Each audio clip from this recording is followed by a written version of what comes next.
بات وہ کہی جائے تو مکمل طور پہ اصول پہ دلالت کرتی ہو بھائی. ہم نے 4 اصول مانے. یا ایھا الذین آمنوا اطیعوا اللہ، اطاعت کرو اللہ کی. مثال کے طور پر صحیح حدیث ہونے کی وجہ سے آپ اپنی اصول اگر آپ بیان کریں گے، اپنا اصول بیان کر رہے ہیں، صحیح حدیث ہے لیکن آپ اپنا اصل اصول بیان کر رہے ہیں کہ ہم قیاس کو مان رہے ہیں، تو کیا وہ دلیل آپ کی مانی جائے گی؟ نمبر 1 بات یہ طے ہوئی تھی کہ بیچ میں نہیں بولا جائے گا. ایک بے اصول آئندہ خیال رکھیے گا، بیچ میں نہیں بولا جائے گا. ہم چپ ہو جاتے، آپ بول دیتے. ہم نے کہا میرے 4 اصول ہیں. یا ایھا الذین آمنوا، ایمان والو، اطیعوا اللہ، اطاعت کرو اللہ کی. سب سے پہلا ہم نے کیا کہا؟ کتاب اللہ. ہم نے کیا کہا؟ قرآن مقدس. واطیعوا الرسول، اور اطاعت کرو رسول کی. دوسرا ہمارا سنت نبویہ. تیسرا واولی الامر منکم، واولی الامر منکم. حضرت ابن عباس رضی اللہ تعالیٰ عنہ اس کی تفسیر میں مستدرک حاکم جلد 2 صفحہ نمبر 221 پر فرماتے ہیں یعنی اہل الفقہ، اس سے مراد اہل فقہ ہیں، یعنی فقہا کی جماعت ہے. جو فقہا کی جماعت ہے اسے کیا کہتے ہیں؟ اجماع. کیا کہتے ہیں؟ اجماع. فَإِن تَنَازَعْتُمْ فِي شَيْءٍ فَرُدُّوهُ إِلَى اللَّهِ وَالرَّسُولِ. اگر آپس میں نزاع ہو جائے تو اس کو لوٹا لو اللہ اس کے رسول کی طرف. جو مسئلہ منصوص ہے یعنی ثابت ہے قرآن و حدیث سے، اس کی علت تلاش کر کے دوسرے کی طرف کسی چیز کو لوٹا دینا، اس کو کیا کہتے ہیں اصطلاح میں؟ قیاس. جو مسئلہ کہیں ثابت ہے اور اس کی ایک مثال کے بعد سے ذریعے سے عرض کی جائے کہ مکھی ہے، مکھی کا مسئلہ ہے، مکھی پانی میں گر گئی، پانی پاک ہے یا ناپاک ہے کہ نہیں پتا. ہم کہیں قرآن و حدیث سے مسئلہ دکھاؤ، قرآن و حدیث سے مسئلہ دکھاؤ، ہم دکھ جائے گا. اللہ کے نبی صلی اللہ علیہ وسلم نے فرمایا، بخاری شریف کی روایت ہے، اللہ کے نبی صلی اللہ علیہ وسلم نے فرمایا مکھی گر جائے تو اس کا دوسرا پر بھی ڈگو دو، اس کے ایک پر میں شفا ایک پر میں وبا، نکال کے پھینک دو، پانی پاک ہے، پانی پی لو. ہمیں مچھر گر گیا، مچھر گر گیا، آپ کیا کریں؟ اب قرآن و حدیث دکھاؤ، ارے نہیں ہے، نہیں ہے. اب کیا کریں گے؟ فقہائے کرام فَإِن تَنَازَعْتُمْ پر عمل کریں گے. اب مکھی کو قیاس کریں گے، حدیث پر قیاس کریں گے. فَإِن تَنَازَعْتُمْ، اللہ کہہ رہا ہے لوٹاؤ، فَرُدُّوهُ إِلَى اللَّهِ وَالرَّسُولِ، اللہ اس کے رسول کی طرف. اب ہم نے مچھر کو قیاس کیا مکھی کی طرف، یا مچھر کو قیاس کیا مکھی کی طرف. یہ کیا ہے؟ قیاس. کیا ہے؟ قیاس. لوٹایا اللہ اس کے رسول کی طرف. ہمیں مسئلہ مل گیا، اللہ کے نبی نے مچھر کے اندر مکھی کو باہر نکالا تھا، مچھر کو بھی نکالا جا سکتا. ہمارے یہ 4 اصول ہیں. 4 اصول کو جو حضرت نے آیت پڑھی تھی انہی اصول سے واضح کر دیا. ٹھیک ہے بات.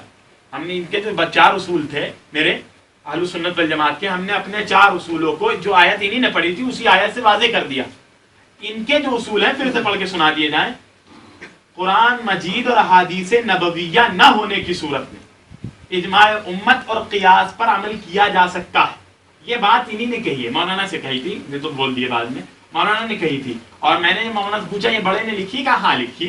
انہوں نے اقرار کیا. تو صرف اتنا سا مطالبہ کیا جا رہا ہے کہ بھائی جو بڑوں نے اقرار کیا ہے وہ کسی کتاب میں تو کیا ہوگا، کہیں تو لکھا ہوگا. یہ تو ہے نہیں، ہم تو شیعہ تو ہے نہیں کوئی ہمارا قرآن غار میں رکھا ہو اور نکال کے لایا جاوے. ہم تو مسلمان ہیں، سب کچھ واضح ہے، ہمارا دین بالکل واضح ہے، کھلی ہوئی کتاب ہے. تو ہم اپنی بات کو بالکل ایسے کھلی ہوئی کتاب کی طرح سمجھائیں کہ مجموعے کے سمجھ میں آئے. یہ تھوڑا بات ہوئی کہ یہ دلیل یہاں ہے، ہمیں پتہ نہیں تھا، ہمیں معلوم نہیں تھا، یا ہمیں نہیں پتا، ابھی بعد میں بتائیں گے. یہ بات اگر یہاں ہونی تھی تو اس سے پہلے بھی ہو سکتی تھی.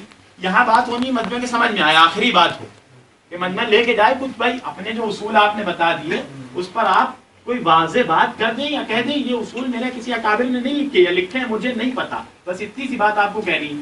آپ اپنے اصول کو ایسی آیات پڑھ رہے ہو اور اس میں آیات سے غلط استنباط کر کے اپنا اصول ثابت کرو تو کہیں بے اصولی ہوئی ایک طرح سے کہا جائے. جب آپ کے سامنے ہماری آواز ایسے بھائی صاحب سے ایک بات ہماری جب ثابت ہو گئی کہ ہمارا جھگڑا ہے 20 رکعت تراویح اور سورہ فاتحہ کے مسئلے، اس میں تنازع ہے ہمارا ان کا احناف اور اہل حدیث کا، یعنی کہ اب ہم اس مسئلے کو قرآن حدیث کی طرف پلٹائیں اللہ کے حکم کی طرف، اللہ کے حکم کے مطابق. بات ہی صاف ہو گئی. خامخواہ الجھانے کی ضرورت کیا ہے؟ ارے جب اللہ کا میں نے آپ کا حکم بتا دیا کہ اللہ نے فرمایا کہ اگر تم میں کوئی جھگڑا ہو جائے تو اس کو کدھر لے جاؤ؟ اللہ اس کے رسول کی طرف. اللہ اس کے رسول سے ثابت کر دو، ہم مان جائیں گے. اگر ہم ثابت کر دیں آپ مان جائیے. کتنی چھوٹی سی بات ہے، سمپل بات ہے، سب کے سمجھ میں آ رہی ہے. اتنی لمبی الجھانے کی ضرورت ہے، مجھے آدھی بات بھی نہیں سمجھ میں آ رہی. ہمارا پھر دیکھیے ہمارا آپ کا جھگڑا ہے 8 رکعت تراویح اور 20 رکعت تراویح پر، ٹھیک ہے نا؟ اور سورہ فاتحہ امام کے پیچھے پڑھنا چاہیے یا نہیں پڑھنا چاہیے، یہ ہمارا ہے. اب اس میں آپ نہیں پڑھتے ہم پڑھتے ہیں، ایک تنازع ہو گیا. اب اس جھگڑے کو کہاں لے جائیں گے؟ اللہ اس کے رسول کی طرف ہے نا, کیونکہ وہی عدالت اللہ نے حکم دیا نا, فردوا الی اللہ ورسول, اللہ اس کے رسول کی طرف لے جاؤ.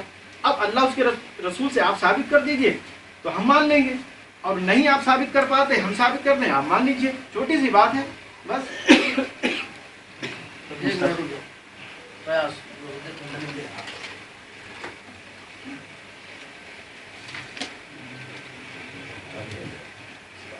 قیاس کی جو تعریف آپ نے پوچھی تھی کہ آپ جو ہے دلیل آپ دیں قیاس اور اجماع کی.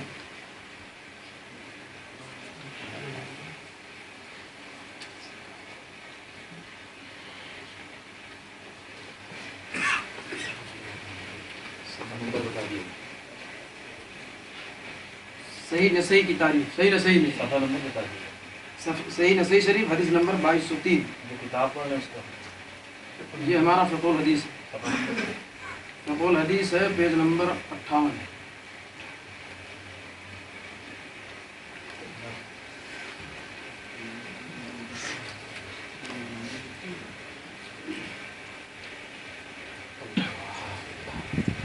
اجماع لغوی اعتبار سے اجماع عزم پختہ ارادہ اور کسی بات پر متفق ہونے کو کہتے ہیں, جیسا کہ احادیث مبارکہ میں ہے لا صیام لمن لم یجمع الصیام قبل الفجر, اس شخص کا روزہ نہیں ہوگا جو فجر سے پہلے ہی روزہ رکھنے کی نیت نہ کرے. اور قرآن مقدس میں ہے فاجمعوا امرکم وشرکاءکم, تم اپنا معاملہ اپنے شرکا سے مل کر پختہ طور پر طے کر لو. اصلاحی اعتبار سے اجماع کی تعریف کی جاتی ہے کہ اجماع سے مراد نبی اکرم صلی اللہ علیہ وسلم کی وفات کے بعد کسی خاص دور میں امت اسلامیہ کے تمام مجتہدین کا کسی دلیل کے ساتھ کسی شرعی حکم پر متفق ہو جانا. یہ ہے ہماری دلیل.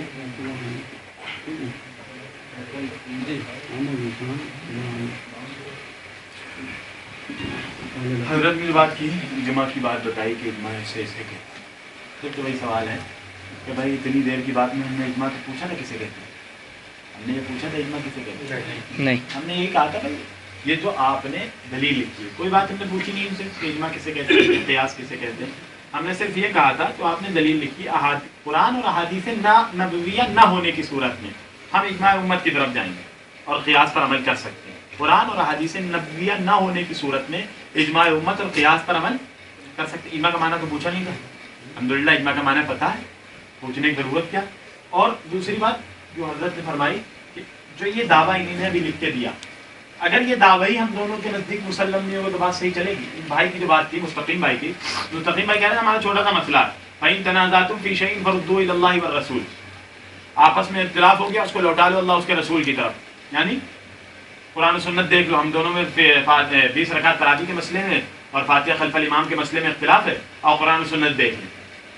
یہ حضرت نے یہ بات کہی اور آپ نے مطلب اتنی لمبی چوڑی تقریر کری, کسی کی سمجھ میں آئی نہیں آئی, میری اتنی چھوٹی سی بات ہے. یہ کون سی بات ہے؟ اندر کی مناظرے کے اندر کی بات کر لو, اس پہ 20 رکعت تراویح اور قرأت خلف الامام پر, اس پر بات کر لو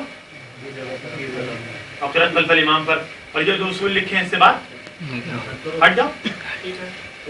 حضرت بات کر لیں, بیچ میں ہم نہیں بولے تھے آپ صحیح, تو انہیں نے کہا کہ اس بیچ بات سے ہٹ جاؤ.